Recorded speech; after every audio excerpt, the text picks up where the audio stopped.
বস বস আজকে বরদান মারতে হবে। একবারে সেই দিন মেরে দেবো, বুঝতে হবে না আমি কোন মেয়ের ছেলে। বস আপনার চশমা পড়ে গেছে। তোল তোল তাড়াতাড়ি তোল, এক্ষুনি তোল। আমি তুলতে পারবো না। কি আমার একটা মান সম্মান আছে না, আমি কোন বংশের ছেলে, তাড়াতাড়ি তোল।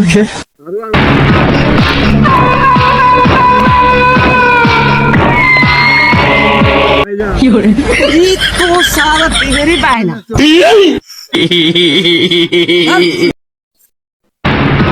শালা বস তাড়াতাড়ি চলেন, বড় লোক ছেলে বলে দেখে একটা দান মারতে হবে, একবারে খাইয়ে দেবো সব কলকাতা ধান। 1 কেজি গরুর মাংস, 2 কেজি চাউল, আর দাঁড়া বস যাচ্ছে, সবাই দেখি না সালাম দি। ওই কি দাও সালাম দেওয়া নাকি? খামোশ।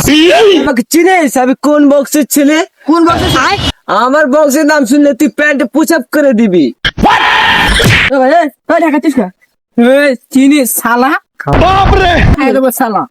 বস কিছু বলেন। এই তাড়াতাড়ি ওর কাছ থেকে টাকা নি, এত কথা কিসের? তাড়াতাড়ি আসি রে। টাকা চাচ্ছে, একবারে তরকার ধান খাইয়ে দেবো শালা, দিয়ে দিবো। এইখানে দিয়ে দেখছি রে কি একেবারে পিছিয়ে টান মেরে খাসা করে দেবো শালা। ভাই ভাই ভাই 1000 টাকা আছে এটাই না, যা যা পালাস।